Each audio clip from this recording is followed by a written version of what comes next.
आज के इस वीडियो में हम आपको बताएंगे कि पत्नी के अलावा कौन सी महिला के साथ संबंध बनाने से मर्दों को पाप नहीं लगता है। दोस्तों, नारी चरित्र को समझ पाना किसी के लिए भी संभव नहीं हुआ है और ना ही भविष्य में होगा। यहां तक कि स्वयं भगवान भी नारी चरित्र को पूरी तरह से समझ नहीं पाए। आज हम आपको बताएंगे कि चाहे आपकी पत्नी कितनी भी अच्छी क्यों ना हो, किन 3 प्रकार की महिलाओं पर कभी विश्वास नहीं करना चाहिए, नहीं तो जीवन भर पछताना पड़ेगा। साथ ही हम इस वीडियो में यह भी चर्चा करेंगे कि क्यों अधिकतर कलयुग की महिलाएं अपने पतियों को धोखा देती हैं और अन्य पुरुषों के साथ संबंध बनाती हैं। तो दोस्तों, हम आपको एक छोटी सी कहानी के माध्यम से बताते हैं कि पत्नी के अलावा कौन सी स्त्री के साथ संबंध बनाने से मर्दों को पाप नहीं लगता है। दोस्तों, यह एक विशेष कहानी है जो करवा चौथ के व्रत, वैवाहिक जीवन और रिश्तों की सच्चाई को उजागर करती है। प्रिय मित्रों, कहानी को शुरू करने से पहले एक आपसे हाथ जोड़कर छोटा सा निवेदन करता हूं। यदि आप भी भगवान भोलेनाथ के सच्चे भक्त हैं तो कमेंट बॉक्स में ओम नमः शिवाय लिखते हुए वीडियो को लाइक और चैनल को सब्सक्राइब अवश्य करें। हमारे कलयुग में महिलाएं अपने पति की लंबी आयु और सुखमय जीवन के लिए करवा चौथ का व्रत रखती हैं, परंतु कई बार यह देखा गया है कि कुछ महिलाएं अपने पतियों से दूर होकर अन्य पुरुषों के साथ संबंध बनाती हैं। आखिर ऐसा क्यों होता है? इस प्रश्न का उत्तर इस कथा में छुपा है। तो दोस्तों, हम आपसे हाथ जोड़कर अनुरोध करते हैं कि इस वीडियो को अंत तक जरूर देखें, क्योंकि आधा अधूरा ज्ञान विष के समान होता है। आधा अधूरा ज्ञान व्यक्ति को कभी जीवन में सफलता नहीं दिला सकता। तो दोस्तों, चलिए कहानी को शुरू करते हैं। एक बार कैलाश पर्वत पर भगवान शिव और माता पार्वती आपस में वार्तालाप कर रहे थे। बातों ही बातों में देवी पार्वती भगवान शिव जी से कहती हैं, हे प्रभु, कृपया आप मुझे यह बताइए कि क्या एक पुरुष को केवल एक ही स्त्री से विवाह करना चाहिए या एक ही स्त्री से संबंध बनाना चाहिए और संभोग करना चाहिए? किंतु मैंने यह भी देखा है कि कुछ मनुष्य अनेक विवाह करते हैं, अनेक स्त्रियों से संबंध रखते हैं। क्या यह सही है? तब भगवान शिव जी देवी पार्वती जी से कहते हैं, देवी पार्वती, हम आपको इस समस्या का समाधान एक अत्यंत महत्वपूर्ण कथा से देना चाहते हैं, परंतु आपको इस कथा को शुरू से लेकर अंत तक पूरा अवश्य श्रवण करना होगा। तब देवी पार्वती जी भगवान शिव जी से कहती हैं, हे प्रभु, आप कथा सुनाइए, मैं कथा को अंत तक जरूर सुनूंगी। तब भगवान शिव जी देवी पार्वती जी को कथा सुनाते हुए कहते हैं, हे देवी पार्वती, किसी नगर में आनंद नाम का एक चोर रहता था। वह चोर छोटी मोटी चोरियां किया करता था और उन्हीं चोरियों से अपने परिवार का पालन पोषण करता था, लेकिन उन चोरियों से उसके पास उतना धन इकट्ठा नहीं होता था जिससे कि वह अपने घर का ठीक तरह से गुजारा चला सके। अब उसके मन में एक विचार आया कि मैं चाहे छोटी चोरी करूं या बड़ी चोरी, चोर के पकड़े जाने पर दंड तो मुझे उतना ही मिलेगा, तो क्यों ना मैं एक काम करूं कि कोई बड़ी चोरी करूं। तब आनंद ने राजा के खजाने को लूटने की योजना बनाई।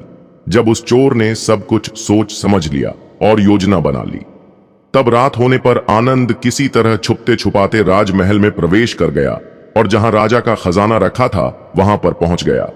वहां पहुंचने पर उसने देखा कि राजा के खजाने को कई सैनिक देख रेख कर रहे थे। जब चोर ने देखा कि पहरा बहुत सख्त है तो आनंद को लगा कि उनकी आंखों में धूल झोंकना बहुत कठिन काम है। आनंद सोचने लगा, यहां तो साक्षात मौत के पैगंबर पहरा दे रहे हैं, अगर मैंने चोरी करने की गुस्ताखी की तो जीवित नहीं बच पाऊंगा। यही सोचकर आनंद उल्टे पांव लौट पड़ा। लौटते समय उसने सोचा कि खाली हाथ लौटने से अच्छा है कि कुछ ना कुछ तो यहां से चुरा कर ही चलूं, जिससे मेरा यहां आना व्यर्थ ना हो। तब आनंद के दिमाग में युक्ति आई कि राजा के कक्ष में चलना चाहिए, जहां राजा रात को सोता है और उस समय राजा अपने कपड़े उतार कर सो गया होगा। मैं राजा की पोशाक चुरा कर ले आऊंगा और वही पोशाक पहनकर मैं आसानी से कुछ धन चुरा कर यहां से निकल जाऊंगा। तब सभी पहरेदार को लगेगा कि मैं राजा हूं, इसलिए वे रास्ते में नहीं आएंगे और मेरा काम बड़ी आसानी से बन जाएगा। ऐसा सोचकर आनंद राजा के कक्ष के पास पहुंच गया। आनंद ने धीरे से पर्दा हटाकर झांक कर देखा तो अंदर का नजारा देखकर आनंद हैरान रह गया। उसने देखा कि कक्ष में राजा साहब अपने पलंग पर गहरी निद्रा में सो रहे हैं और उनकी रानी अपने पूरे कपड़े उतारे हुए अर्धनग्न अवस्था में पलंग पर बैठी हुई थी। आनंद ने रानी को जागते देखा तो आनंद के हाथ पैर फूल गए। वह एक दीवार से सटकर खड़ा हो गया। वह रानी के सो जाने का इंतजार करने लगा। काफी देर के बाद उसने फिर पर्दा हटाकर देखा कि देखें रानी अभी तक सोई है या नहीं, क्योंकि जब रानी सो जाएगी तो राजा की पोशाक चुराई जा सकेगी। आनंद ने देखा कि रानी उसी तरह अभी भी बैठी जाग रही थी। यह देखकर आनंद कुछ ज्यादा ही घबरा गया। हड़बड़ी में बाहर उस चोर के हाथ से एक गुलदस्ता गिर गया। गुलदस्ते की आवाज सुनकर राजा तो नहीं जागा, लेकिन रानी तुरंत तलवार लेकर बाहर आ गई। उसने वह तलवार आनंद की गर्दन पर रख दी और बोली, कौन है तू और यहां किस लिए आया है? सच सच बता, वरना तुम्हारा सिर अभी कलम कर दूंगी। मित्रों, आनंद डर के मारे पसीना पसीना हो गया। वह हाथ जोड़कर गिड़गिड़ाते हुए बोला, रानी साहिबा, मेरी जान बख्श दीजिए। मैं एक गरीब चोर हूं और चोरी करने के उद्देश्य से मैं यहां आया था। मैं इधर उधर छोटी मोटी चोरी करके अपने परिवार का पालन करता हूं। आप मुझे मार देंगी तो मेरे बच्चे अनाथ हो जाएंगे। मैं वचन देता हूं कि इस बार मुझे छोड़ दें। मैं कभी इधर मुड़कर भी नहीं देखूंगा। मेरे छोटे छोटे बच्चों पर रहम करो। आनंद को अत्यंत भयभीत और गिड़गिड़ाते हुए देखकर रानी ने आनंद को माफ कर दिया और बोली, सुन, तुझे मैं एक क्षण पर छोड़ सकती हूं। मैं इस समय काम वासन से पीड़ित हूं। अगर तू मेरे साथ शारीरिक संभोग करेगा तो मैं तुझे यहां से जाने दूंगी। अगर तूने ऐसा नहीं किया तो मैं तेरा सिर काट दूंगी। रानी की अनोखी शर्त सुनकर आनंद और भी ज्यादा घबरा गया। कहने लगा, रानी जी, यह आप क्या कह रही हो? जरा थोड़ा तो लिहाज करो।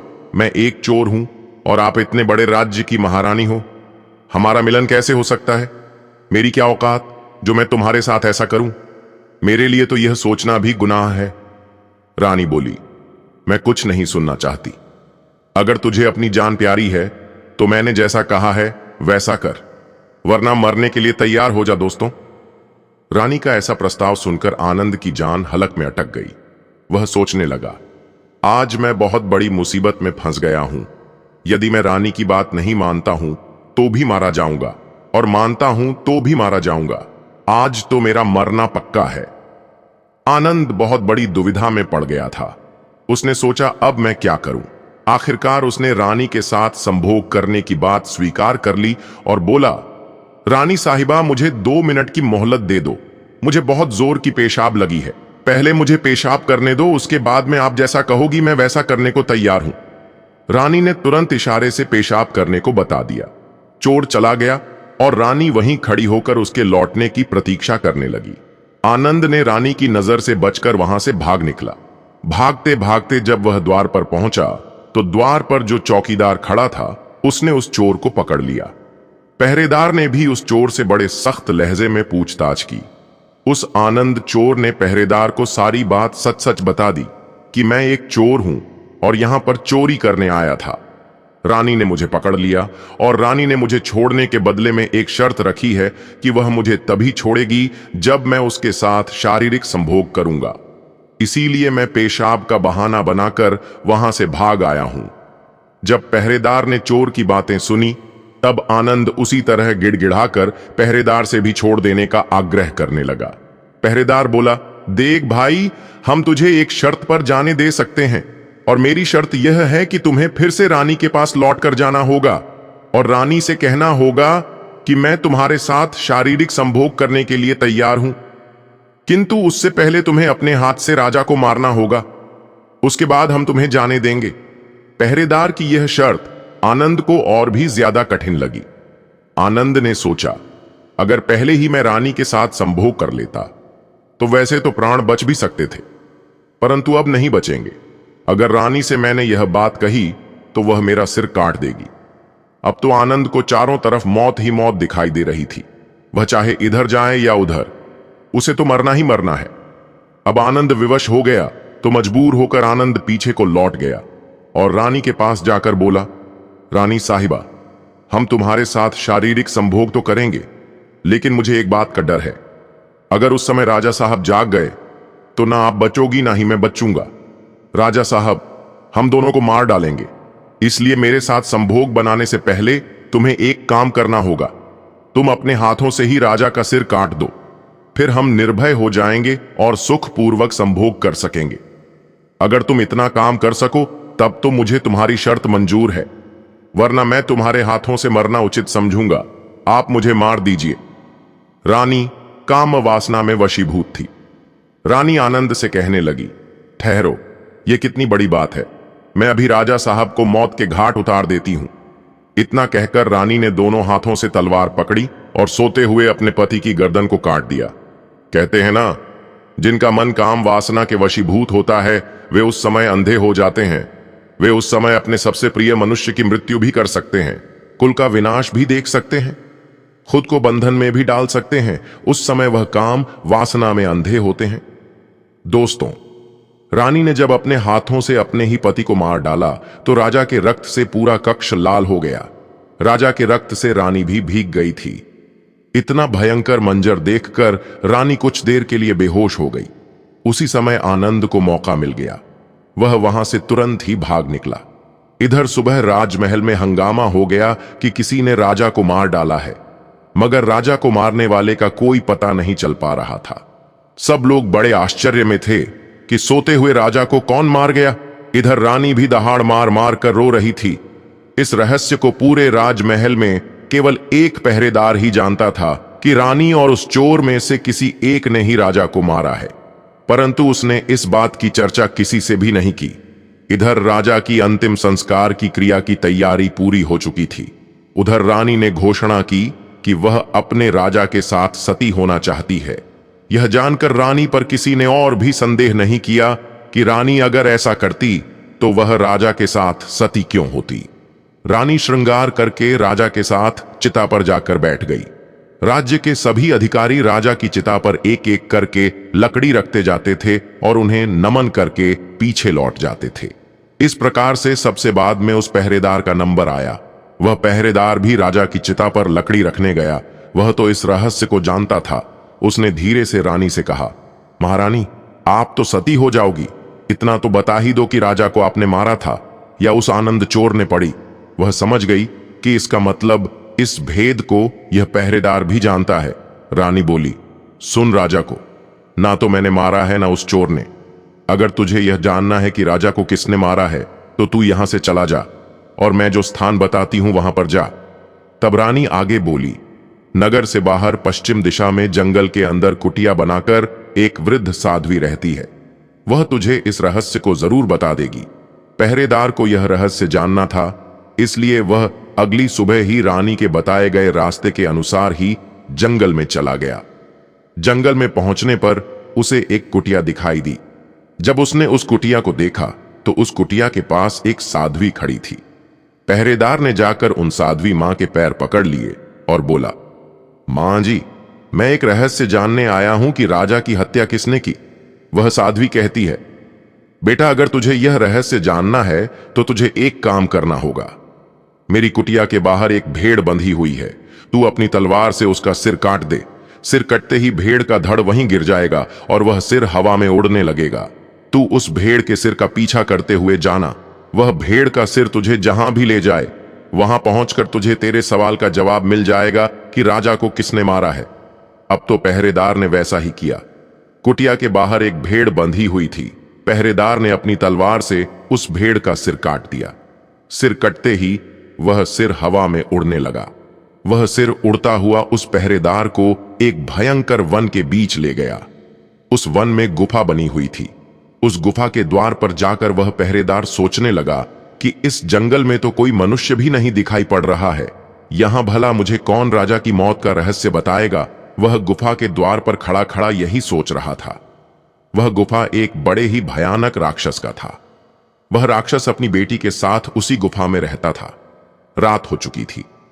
राक्षस उस समय अपने भोजन की तलाश में कहीं बाहर गया हुआ था। गुफा के अंदर केवल उसकी बेटी मौजूद थी। इधर जब राक्षस कन्या को किसी मनुष्य की गंध मालूम पड़ी तो वह द्वार पर निकल कर आई और उसने देखा कि एक नौजवान गुफा के बाहर द्वार पर खड़ा है। राक्षस कन्या ने सोचा कि यह कोई मनुष्य मालूम पड़ता है। अगर मैंने इसे मारकर खा लिया तो मेरे एक समय की भूख मिट पाएगी, और अगर मैंने इसे जिंदा रखा तो यह नौजवान मेरे बहुत काम आएगा। राक्षस कन्या ने तुरंत एक बहुत सुंदर लड़की का रूप धारण कर लिया और उसके सम्मुख पहुंच गई। इतनी सुंदर स्त्री पहरेदार ने पहले कभी नहीं देखी थी। वह पहरेदार उसे देखते ही उस पर मुग्ध हो गया। लड़की भी उसे अपने रूप से मोहित करने के लिए ही आई थी। राक्षस कन्या उसे अपनी गुफा में बुलाकर ले गई और उसके साथ खूब संभोग किया। इधर जब राक्षस के आने का समय हुआ तो उस राक्षस की लड़की ने उसे मक्खी बनाकर दीवार पर चिपका दिया। राक्षस ने उस लड़की से पूछा, बेटी, मुझे किसी मनुष्य की गंध मालूम पड़ रही है। मुझे लगता है कि कोई चोर हमारी गुफा में घुस आया है। तब बेटी बात बनाती हुई बोली, पिताजी कैसी बातें कर रहे हो? हमारे होते हुए कौन मनुष्य यहां आने की हिम्मत करेगा? मैं तो उसे कच्चा चबा जाऊंगी। इस तरह उसने राक्षस को उल्लू बना दिया। अब तो वह राक्षस कन्या रोज उसे रात होने पर पुरुष बना लेती थी और उसके साथ बहुत रात तक बातें करती थी और शारीरिक संबंध भी बनाती थी और दिन निकलने पर मक्खी बनाकर दीवार पर चिपका देती थी। इस प्रकार पहरेदार को राक्षस की गुफा में रहते रहते काफी दिन बीत चुके थे। उसे अपने घर की ओर बच्चों की याद आती थी, पर वह उस राक्षस कन्या के चंगुल से नहीं निकल पा रहा था। एक दिन उसे मौका मिल गया। वह किसी तरह रात में वहां से भाग निकला और भागते भागते कई दिनों के बाद वह अपने नगर पहुंच गया। अपने बच्चों से मिलकर वह बहुत प्रसन्न हुआ और वह सोचने लगा, अच्छा हुआ जो मैं वहां से चला आया। ना जाने कब तक वह अप्सरा मुझे मक्खी बनाकर वहां रखती। इस प्रकार पहरेदार को अपने घर पर रहते काफी वक्त गुजर गया। एक दिन उसे फिर उसी लड़की की याद आई। अब तो दिन रात वह उस लड़की के ख्यालों में खोया रहता था। उसकी सुंदरता को याद करके उससे मिलने की इच्छा करता था। अब तो उसके बिना ना उसे खाना अच्छा लगता था ना पीना। हर समय यही सोचता था कि अब उससे किस प्रकार मिलन हो सके। पहरेदार उस राक्षस कन्या से मिलने के लिए छटपटाने लगा। उसने फिर से उसके पास जाने का निश्चय किया।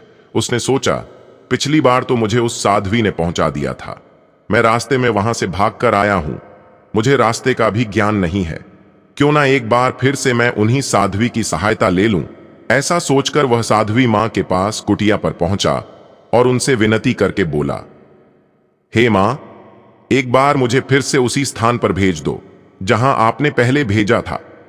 अब वह पहरेदार राजा की हत्या का रहस्य जानना तो भूल चुका था। उसे तो अब उस राक्षस कन्या से मिलने की बेचैनी थी। वह साध्वी समझ गई कि यह काम वासना के वशीभूत भूत है। साध्वी बोली, बेटे, पहले तो मेरे पास एक भेड़ थी जिसकी गर्दन का पीछा करते हुए तुम वहां चले गए थे। अब तो वह भी नहीं है। अब मैं तुम्हें कैसे पहुंचा दूं? तभी वह पहरेदार साध्वी माता से हाथ जोड़कर कहने लगा, हे माथे, मैं तुम्हारा जीवन भर गुलाम बनकर रहूंगा। बस एक बार उस अप्सरा से मुझे फिर से मिलवा दो। साध्वी ने कहा, बेटे, मैं तुझे मिला तो दूंगी, पर इसके लिए तुझे अपने बेटे को मेरे पास लाना होगा। पहरेदार बोला, यह कितनी बड़ी बात है। मैं अभी अपने बेटे को लेकर आता हूं दोस्तों। इतना कहकर पहरेदार अपने बेटे को बुला लाया। उस साध्वी ने कहा कि जिस तरह तुमने भेड़ का सिर काटा था, उसी तरह तुम अपने बेटे का सिर काट दो और उसी तरह इसका सिर भी हवा में उड़ेगा। तुम इसका सिर पकड़ लेना और यह तुम्हें उसी स्थान पर पहुंचा देगा। काम वासना के वशीभूत पहरेदार ने अपने बेटे का सिर काटने के लिए तैयार हो गया। उसने जैसे ही तलवार लेकर बेटे का सिर काटना चाहा, उस साध्वी मां ने उसका हाथ पकड़ लिया और बोली, ठहरो, यही तुम्हारे प्रश्न का जवाब है। राजा को ना चोर ने मारा, ना रानी ने राजा को काम वासना के वशीभूत ने मारा था। जिस तरह काम वासना में अंधे होकर तुम अपने बेटे को मारने के लिए तैयार हो गए, उसी तरह रानी भी काम वासना के वशीभूत होकर राजा की हत्या कर दी। दोस्तों, अब भगवान शिव जी देवी पार्वती जी से कहते हैं कि देवी पार्वती, मैं आपके प्रश्न का उत्तर देने से पहले आपको यह बताना चाहता हूं कि स्त्री चाहे जितनी भी सगी हो, लेकिन इन 3 आचरण वाली स्त्री पर कभी भी विश्वास मत करना। हे देवी पार्वती, पहली स्त्री झूठ बोलने वाली स्त्री। अगर कोई स्त्री झूठ बोलती है तो उस पर विश्वास करना बहुत खतरनाक हो सकता है। झूठ बोलने की आदत किसी भी रिश्ते की बुनियाद को कमजोर करती है। जब एक व्यक्ति झूठ बोलता है तो उसका उद्देश्य अपने असल इरादों को छुपाना और खुद को बचाना होता है। यदि एक स्त्री बार बार झूठ बोलती है तो यह उसके चरित्र की कमजोरी को दिखाता है। ऐसा व्यवहार न केवल रिश्तों में अनबन का कारण बनता है, बल्कि यह विश्वास को भी तोड़ता है। जब आप किसी झूठी स्त्री पर विश्वास करते हैं तो आप अपनी भावनाओं के साथ खेल रहे होते हैं और अंत में आपको वही दर्द मिलता है जिसे आप टाल सकते थे। दूसरी स्त्री, स्वार्थी और लालची स्त्री। एक और प्रमुख आचरण जो स्त्री को विश्वास के लायक नहीं बनाता है वह है स्वार्थी होना।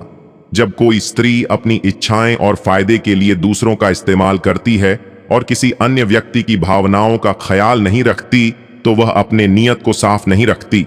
स्वार्थ और लालच रिश्ते की सच्चाई को मिटा देते हैं। ऐसी स्त्री खुद को हमेशा प्राथमिकता देती है और किसी अन्य व्यक्ति की भावना या जरूरतों की कद्र नहीं करती। जब आप ऐसी स्त्री पर विश्वास करते हैं तो आप केवल अपनी भावनाओं के साथ नहीं, बल्कि अपनी वित्तीय स्थिति या अन्य संसाधनों के साथ भी धोखा खा सकते हैं। तीसरी स्त्री, वफादार ना रहने वाली स्त्री। अगर कोई स्त्री वफादारी और प्रतिबद्धता की कमी दिखाती है तो यह सबसे खतरनाक संकेत होता है। वफादारी एक रिश्ते की सबसे अहम नींव है और जब किसी स्त्री में यह गुण नहीं होता तो वह रिश्ते को जल्दी ही तोड़ सकती है। वह किसी भी कठिनाई के आने पर या किसी और आकर्षण के चलते अपने साथी को धोखा दे सकती है। ऐसा करने वाली स्त्री के साथ रिश्ते में रहना मानसिक और भावनात्मक दृष्टि से बहुत पीड़ादायक हो सकता है। विश्वास और प्यार पर आधारित कोई भी रिश्ता अगर वफादारी की कमी से प्रभावित होता है तो वह अंततः टूट ही जाता है। अब भगवान शिव माता पार्वती जी से कहते हैं, हे देवी पार्वती, अब मैं आपके प्रश्न का उत्तर देता हूं कि पत्नी के अलावा इस एक स्त्री के साथ संबंध रखना पाप नहीं होता। हे देवी पार्वती, मानव जीवन में रिश्तों की अहमियत बहुत अधिक होती है और इन रिश्तों में सबसे महत्वपूर्ण और पवित्र रिश्ता विवाह का होता है। विवाह एक ऐसी संस्था है जो दो व्यक्तियों को एक साथ लाती है और इसमें न केवल शारीरिक बल्कि मानसिक, भावनात्मक और सामाजिक जुड़ाव भी होता है। इसीलिए जब बात पत्नी के अलावा किसी अन्य स्त्री के साथ संबंध रखने की होती है तो यह सवाल उठता है कि क्या यह पाप नहीं होता। आगे भगवान शिव माता पार्वती से कहते हैं, हे देवी पार्वती, पहली बात, विवाह की पवित्रता और नैतिक जिम्मेदारी। विवाह को सामाजिक और धार्मिक दृष्टिकोण से एक पवित्र बंधन माना जाता है। भारतीय संस्कृति में विवाह को केवल एक कानूनी अनुबंध नहीं, बल्कि दो आत्माओं का मिलन माना जाता है। पति पत्नी का रिश्ता एक दूसरे के प्रति पूर्ण विश्वास, सम्मान और प्यार पर आधारित होता है। एक व्यक्ति अपनी पत्नी से वचन लेता है कि वह जीवन भर उसके साथ रहेगा और किसी अन्य स्त्री के साथ संबंध बनाना न केवल उसकी पत्नी के साथ धोखा होता है, बल्कि यह विवाह की पवित्रता का उल्लंघन भी है। दूसरी बात, धार्मिक दृष्टिकोण से हिंदू धर्म में विवाह को बहुत पवित्र माना गया है। वेदों, उपनिषदों और अन्य धार्मिक ग्रंथों में पति पत्नी के रिश्ते को एक दिव्य बंधन के रूप में चित्रित किया गया है। भगवत गीता में भी यह कहा गया है कि किसी भी रिश्ते में विश्वास, सम्मान और सच्चाई होना चाहिए। यदि कोई व्यक्ति अपनी पत्नी के अलावा किसी अन्य स्त्री के साथ संबंध बनाता है तो यह उसकी नैतिकता और धार्मिकता पर सवाल उठाता है। इस तरह के संबंध को पाप माना जाता है क्योंकि यह विश्वासघात, धोखा और विवाह की पवित्रता का उल्लंघन है। इस संबंध में एक अन्य महत्वपूर्ण पहलू यह है कि हिंदू धर्म के अनुसार विवाह के समय व्यक्ति अपने जीवन साथी से वचन लेता है कि वह किसी और के साथ शारीरिक या मानसिक संबंध नहीं बनाएगा। यह वचन धार्मिक और नैतिक दृष्टिकोण से बहुत महत्वपूर्ण होता है और यदि कोई व्यक्ति इसे तोड़ता है तो यह उसे पाप ही बनाता है। तीसरी बात, सामाजिक दृष्टिकोण से समाज में विवाह को एक स्थिर और भरोसेमंद रिश्ते के रूप में देखा जाता है। जब पति पत्नी के बीच विश्वास होता है तो समाज भी उस रिश्ते को सम्मान की दृष्टि से देखता है। यदि कोई व्यक्ति अपनी पत्नी के अलावा किसी अन्य स्त्री के साथ संबंध बनाता है तो यह समाज के नजरिए से गलत है। ऐसे व्यक्ति को समाज में अपनी प्रतिष्ठा खोने का खतरा होता है। समाज में विश्वासघात करने वाले को न केवल एक व्यक्तिगत दृष्टिकोण से दोषी माना जाता है, बल्कि पूरे परिवार को भी सामाजिक दायरों में नुकसान हो सकता है। इससे न केवल परिवार में तनाव और असंतुलन पैदा होता है, बल्कि समाज में भी इसका प्रतिकूल प्रभाव पड़ता है। चौथी बात, मानसिक और भावनात्मक प्रभाव। जब कोई व्यक्ति अपनी पत्नी के अलावा किसी अन्य स्त्री के साथ संबंध बनाता है तो इसका मानसिक और भावनात्मक प्रभाव भी बहुत गहरा होता है। पत्नी जो अपने पति पर विश्वास करती है, जब उसे इस धोखे का पता चलता है तो उसका विश्वास टूट जाता है। यह केवल पत्नी के लिए मानसिक पीड़ा का कारण नहीं बनता, बल्कि बच्चों और अन्य परिवार के सदस्यों पर भी इसका असर पड़ता है। मानसिक रूप से यह व्यक्ति अपने रिश्ते में असंतुलन और अशांति महसूस करने लगता है। धोखा देने वाले व्यक्ति की मानसिक स्थिति में भी तनाव और अपराध बोध का एहसास हो सकता है। पांचवी बात, संबंधों का महत्व। हर रिश्ते का एक विशेष महत्व होता है। पति पत्नी का संबंध एक दूसरे के साथ जीवन भर का वादा होता है। इस रिश्ते में भावनात्मक और मानसिक जुड़ाव इतना गहरा होता है कि किसी तीसरे व्यक्ति के प्रवेश से वह पूरी संरचना खतरे में पड़ जाती है। किसी और स्त्री के साथ संबंध रखना न केवल पत्नी के लिए बल्कि उस व्यक्ति के लिए भी गलत होता है जो ऐसे संबंध बना रहा होता है। यह संबंधों की सच्चाई और ईमानदारी को नुकसान पहुंचाता है और आत्मसम्मान को भी ठेस पहुंचाता है। मित्रों, पति पत्नी विवाह करते हैं। अगर उन्हें किसी भी संतान की प्राप्ति नहीं होती है तो वह उस पूर्ति के लिए पुनः विवाह कर सकते हैं। वहां पर पत्नी के अलावा इस एक स्त्री के साथ संबंध रखना पाप नहीं होता है। तो दोस्तों, आपको यह कथा कैसी लगी? नीचे कमेंट बॉक्स में कमेंट करके जरूर बताएं। यदि वीडियो अच्छी लगी हो तो वीडियो को लाइक करें और हमारे चैनल को सब्सक्राइब करके बेल आइकॉन को भी क्लिक कर लें। साथ ही कमेंट में हर हर महादेव जरूर लिखें। तो दोस्तों, वीडियो को अंत तक देखने के लिए आपका बहुत बहुत धन्यवाद।